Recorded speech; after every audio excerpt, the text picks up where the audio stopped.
দুটো মাছ রয়েছে এর মধ্যে। বাবা গো,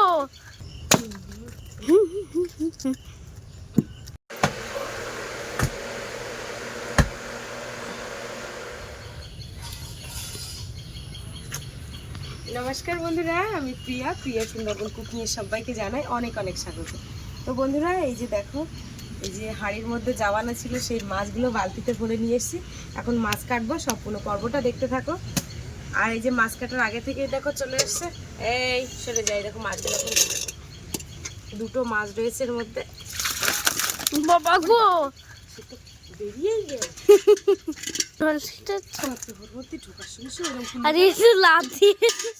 একটা হাফ ইট হলে মরে নিতাম। একটা কাঠ নিয়ে আসবে, ঠামিটা ওখানে কাঠ ছিল।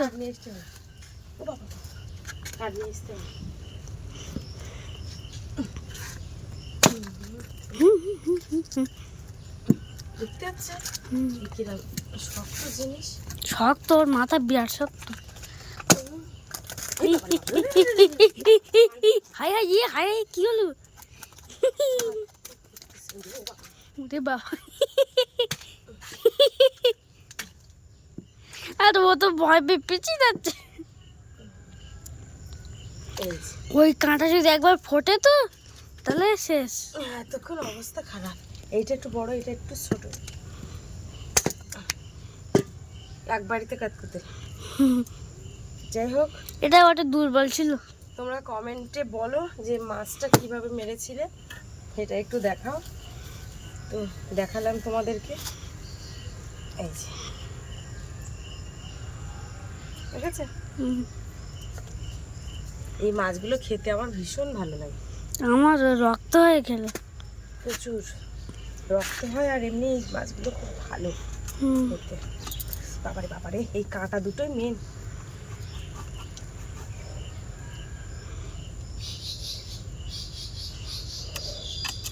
বাবারে, মাংসের সঙ্গে তো ঠিক আছে। এই কাঁটা দুটো কাটতে পারলে বন্ধুরা, সকালবেলা থেকে কিন্তু টিপ টিপ টিপ টিপ করে বৃষ্টি হচ্ছে, এখনো কিন্তু বৃষ্টি বন্ধ হয়নি। এখনো বন্ধ হয়নি বৃষ্টি, ঝিরঝির ঝিরঝির করে বৃষ্টি পড়েই যাচ্ছে। এর গায়ে যেহেতু আঁশ নেই, একটু এরকম করে নেবো, এরকম করলে ওর গায়ে আঁশ নেই কিন্তু নাল আছে। হালকা একটা স্পট থাকে, ওইটা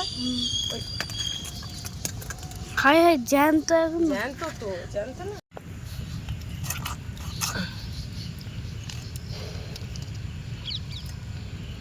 এরকম অনেকক্ষণ জ্যান্ত থাকে।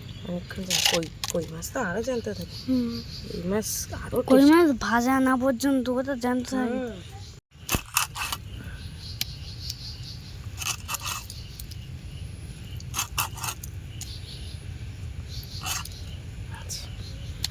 একটা দুটো তিনটে চারটে 5 পিস করে হচ্ছে। 5 পিস, তাহলে এটাও 5 পিস হবে। হ্যাঁ, 5 পিস করে।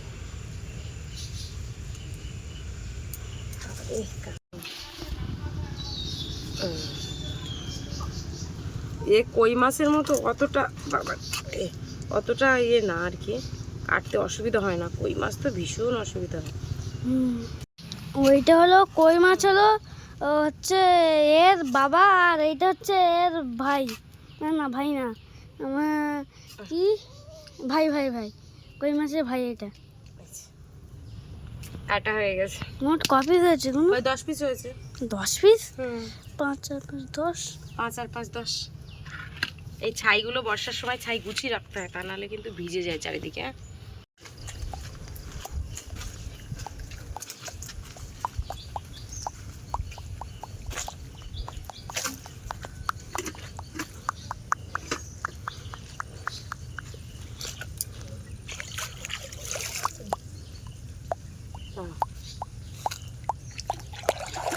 এই ঘরের পেছনটা না বসে গেছে, ওই জায়গায় একটা ঘোক মতো হয়েছিল, সেইখান থেকে জল গিয়ে গিয়ে এই জায়গায় বড় হয়ে গেছে।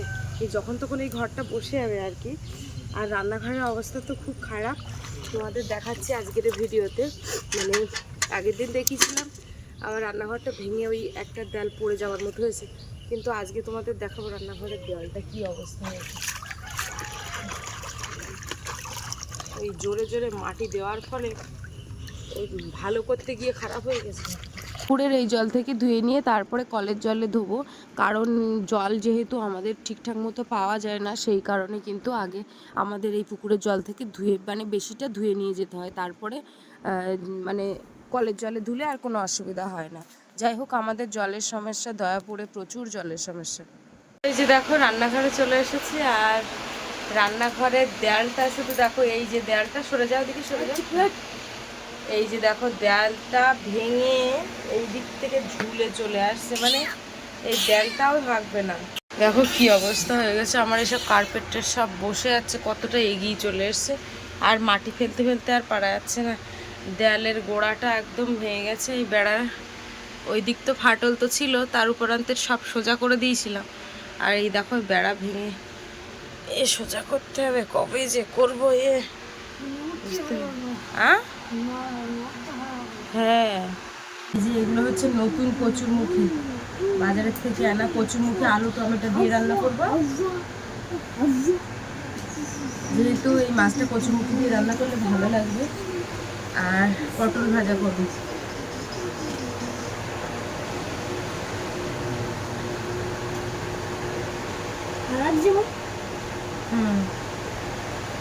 দেখি বমি করেছে বাইরে একজন, সেইটা আবার হ্যাঁ পরিষ্কার করে দিয়ে আসলাম জল দিয়ে। যাক, ঘরের মধ্যে করলে বেশি খাটনি হয়।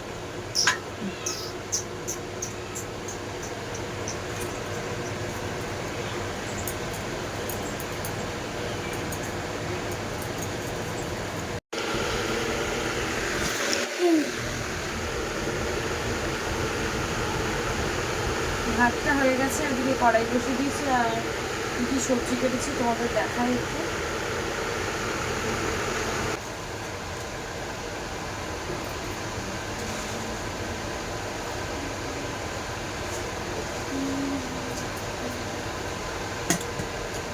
এই ঝুড়ি ভাজাগুলো বাজার থেকে কিনে এনে বাপি কিনে এনেছিল, বাড়ি এসে আবার একটু সাদা তেল দিয়ে ভেজেছিলাম। এই যে দেখো পটল ভাজার জন্য পটল কেটেছি, আর এই যে একেবারে রাত্রের মতো তরকারি করব, তার জন্য কচুরমুখী আলু আর এই মাছে এখন লবণ হলুদ মাখাই।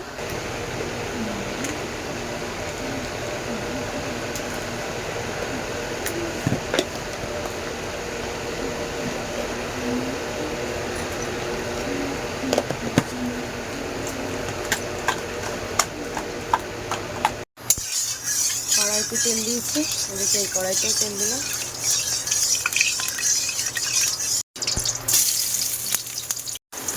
দুটো তেজপাতা, পাঁচফোড়ন,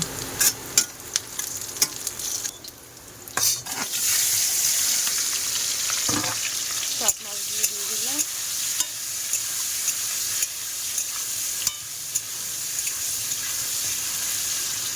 লেজগুলো একদম ঠিক দেখে বসির মতো হয়ে যায়, তার জন্য এপিট ওপিট করে উল্টে নেবো।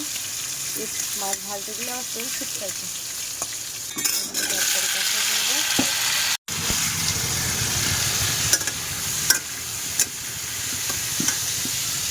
আগে কমিয়ে দেবো, না হলে তেল ঠিকঠাক খুব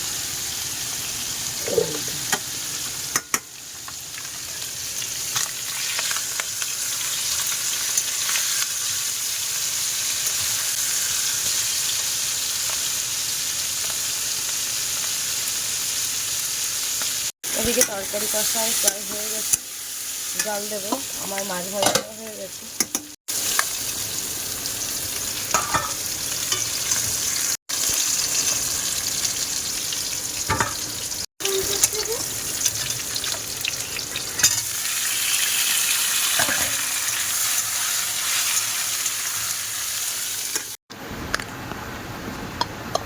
এই যে পটল ভাজা হয়ে গেছে, আর এদিকে দেখো তরকারিতে জল দিয়ে দিয়েছিস, এবারে মাছ দিয়ে দেবো।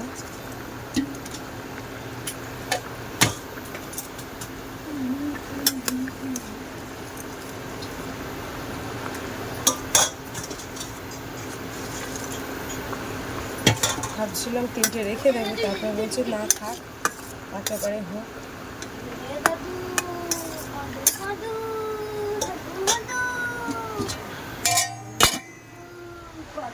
করছিস তুই? হ্যাঁ হ্যাঁ ছেড়ে দে বাবা, ও খেলা করছে দেখ, ছেড়ে দাও ছেড়ে দাও ছেড়ে দাও। এই যে দেখো সব মশলা দেওয়া হয়ে গেছে, তরকারি কিন্তু একদম রান্না হয়ে গেছে। ঢেকে দেবো, গ্যাসটাকে অফ, ইন্ডাকশনটাকে অফ করলো। তো এবারে কিছু কাজ বাজ রয়েছে, দাঁড়াও একটু বাদে ভাত দিই, এখন একটু আমি তরকারিটা হতে লাগ, ভালো করে ভাবটা বসো, দাঁড়াও একটু ব্যস্ত হলে হবে, আমার অনেক কাজ আছে। রান্না বান্না কমপ্লিট করে চলে গেলাম ওই যে কাচাকুচি করতে। ওই এখন বর্ষার সময় বুঝতেই পারছো, বাইরে যেগুলো পাতা থাকে, রান্নাঘরে পাতা থাকে, পা মোছা, ঘরের পা মোছা, বারান্দার পা মোছা, সেগুলো এখন সব ধুয়ে দিতে হচ্ছে। প্যান্ট জামা আমার নাইটি কিছু, তো এইসবগুলো এখন ধুয়ে পরিষ্কার করছি, সাবান জলে দেব। তো বন্ধুরা এগুলো পরিষ্কার না করলে কিন্তু হয় না, যেহেতু আমি কিন্তু রোদ হলে কিন্তু 2-3 দিন বাদে বাদে কিন্তু আমি পাল্টে পাল্টে দিই, কিন্তু যেহেতু রোদ না, এখন 1 সপ্তাহ থেকে যাচ্ছে, কিছু করার নেই। তো যাই হোক, শুকনো করবো কোথার থেকে, রোদ তো একদম হচ্ছে না, টানা এক নাগাড়ে বেশ কয়েকদিন ধরে হয়েই যাচ্ছে এক নাগাড়ে বৃষ্টি।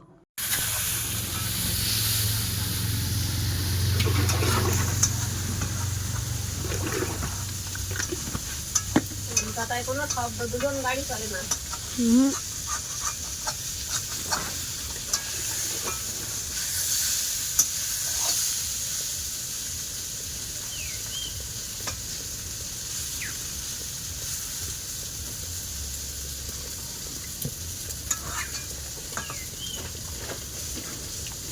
শীতকালে প্রত্যেকটা জামা প্যান্ট এবং মানে বেড কভার, বিছানার যে চাদরগুলো, বালিশের কভারে থেকে শুরু করে সব কটা জিনিসই কিন্তু কমফর্ট দিয়ে কিন্তু এই পরিষ্কার করে নিংড়ে নিচ্ছি ধুয়ে।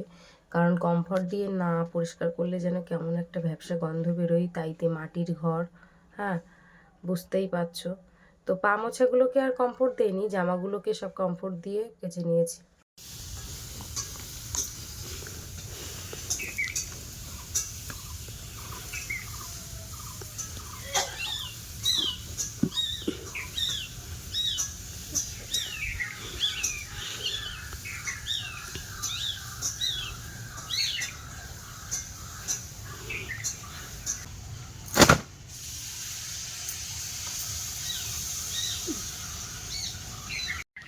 কি ভাই এত ভালো জামা, কি হঠাৎ করে দেখি পুচি গলে বেরিয়ে যাচ্ছে, কি এত শক্ত রে, এরকম চাপ দিতে, কি সুন্দর। আমার এই জামাটা ভীষণ পছন্দের একটা জামা গো, কোনো পচে গলে বেরিয়ে যাচ্ছে, ইস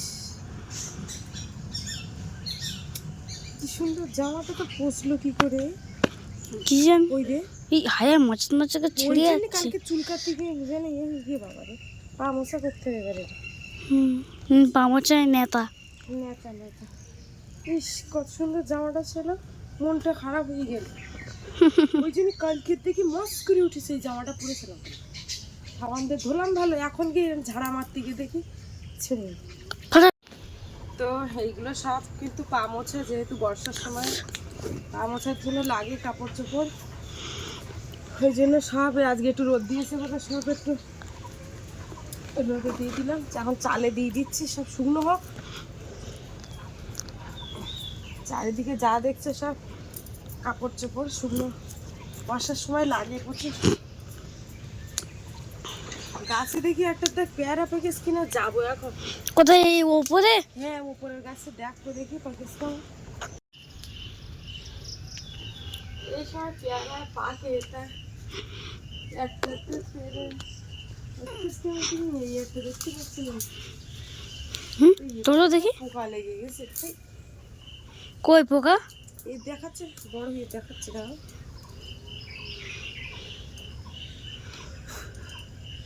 পোকা কই?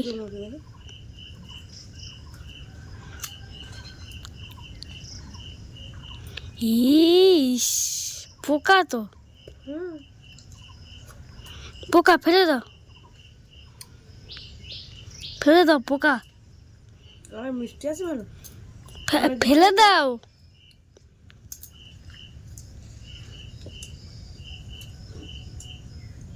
আর পাখি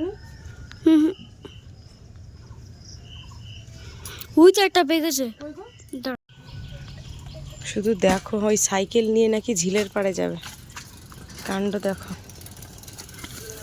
তাহলে এটা কাদা দে চালানো সাইকেল, তোর কোনো মানে আছে ওইটা নিয়ে যাবা? হ্যাঁ, কেন নিয়ে যাচ্ছিস ওটা জল দে, আমি বুঝতে পারছি না তো। এখন জল দিয়ে নিয়ে যাচ্ছে, কি অবস্থা। জল দিয়ে সাইকেল নিয়ে বেরিয়ে গেল। ওদিকে আর কটা ঢেঁড়স দেখি তোলা যায় কেমন। এই না ধরো, এটা সাইকেল রেখে দাও, এগুলো শক্ত হয়ে গেছে। কটা ঢেঁড়স তুলে নেই, নাহলে গাছগুলো এবার হ্যাঁ সাইকেল দাঁড়িয়ে দিয়ে না, তুলে নেই কটা।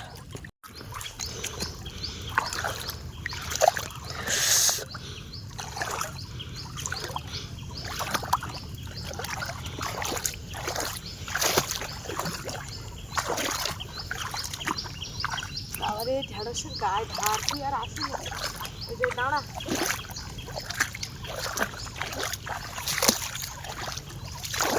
জলটা পচে গন্ধ হচ্ছে।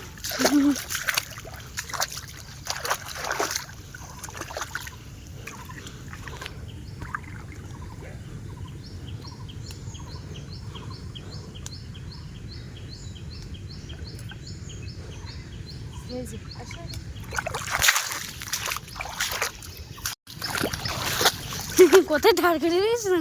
সাইকেল দাঁড়িয়ে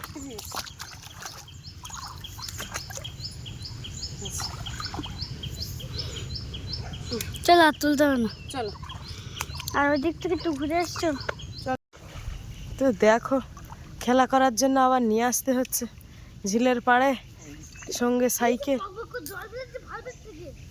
তো জল বেরোবে, তো জল ঢুকে যাচ্ছে, তা বেরোবে না। কোন জায়গায় যাচ্ছি? ওই দিয়ে ডুবি দিচ্ছি কেন? চলো চলো চলো, সাইকেল নিয়ে চলো চলো। ওই ঠিকই চলে এসো, এদিকে আর যাওয়া যাবে না, পুরো সব জলে ভর্তি হয়ে গেছে, সব জায়গায় জল জল হয়ে গেছে।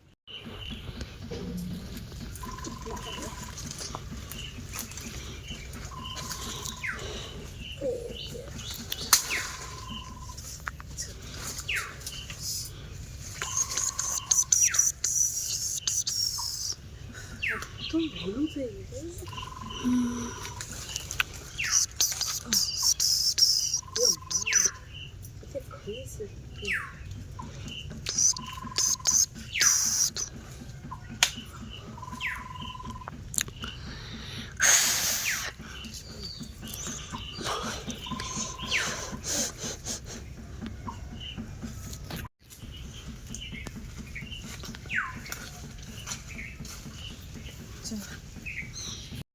বন্ধুরা, এখন বাজে দুপুর 2টোর উপরে।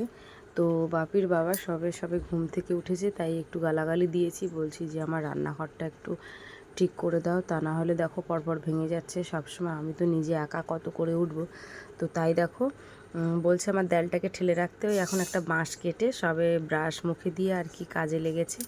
দেখো আমি তো ভীষণ খুশি যে বাপির বাবা আমায় কাজ করে দিচ্ছে।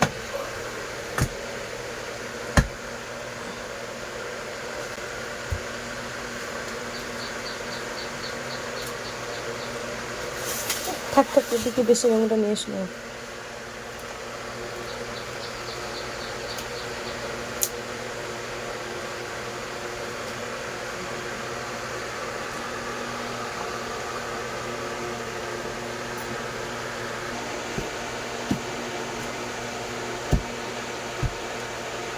ওই বেড়া গায়ে বেড়া খুলে যাবে না, এইভাবে বেড়া ভুইতে যাচ্ছে নাও কি।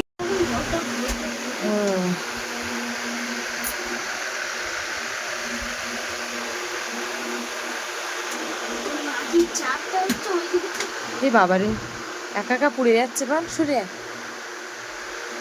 ওই যে একটা দিলি ভূত এরা।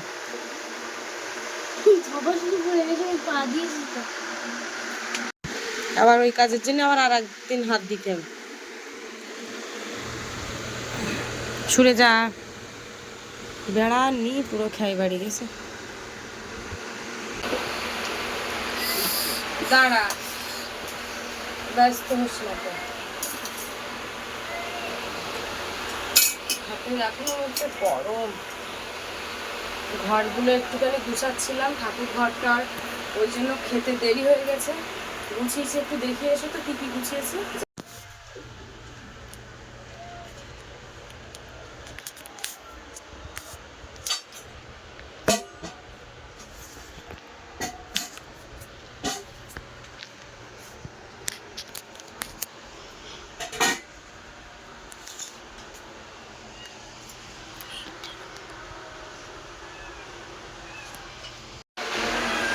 হয়ে গেছে। আগে ভাত বানানোর আগে ওদের, এই দাঁড়াও দাঁড়াও, তোমাদের ওই সাইডে যাও। আজকের একসঙ্গে বসলাম আমরা সবাই, তাতে একসঙ্গে বসে পড়লাম সবাই।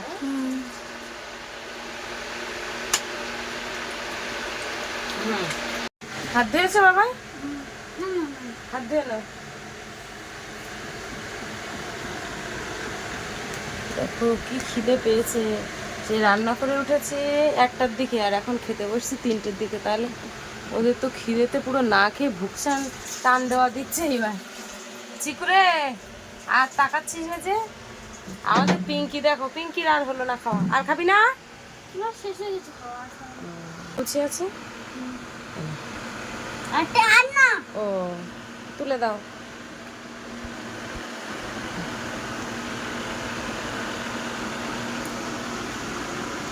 এই তরকারি, আর এইখানে দুধ জাল দিলাম পরে।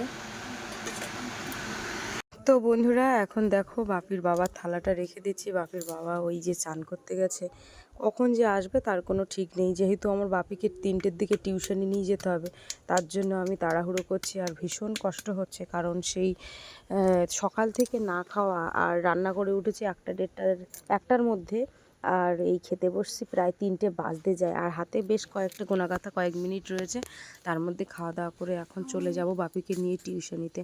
তো এই হয়তো তোমরা অনেকেই এই কমেন্ট করতে পারো যে এক হাতে তালি বাজে না কোনো দিন, হ্যান ত্যান, এরকম একটা কমেন্ট এসছে। ভীষণ খারাপ লাগলো কমেন্টটা। তোমরা আগে দেখো, বোঝো, তারপরে।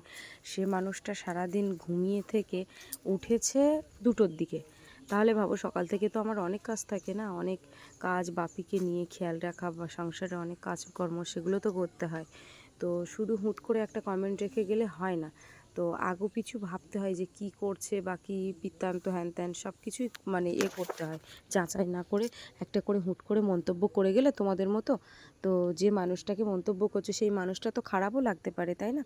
তো যাই হোক, আমার যদি তার সাথে সময় দিয়ে আমি চলতাম, তাহলে হয়তো আমি কিছুই করতে পারতাম না জীবনে, আমি কিছু এগোতেও পারতাম না, কিছুই করতে পারতাম না। একটা মানুষ যদি দুপুর 2টোর দিকে ঘুম থেকে ওঠে, তাহলে সে কি করতে পারে তোমরাই বলো। তো যাই হোক, ভিডিওর পর্বটা আমি এখানে শেষ করছি।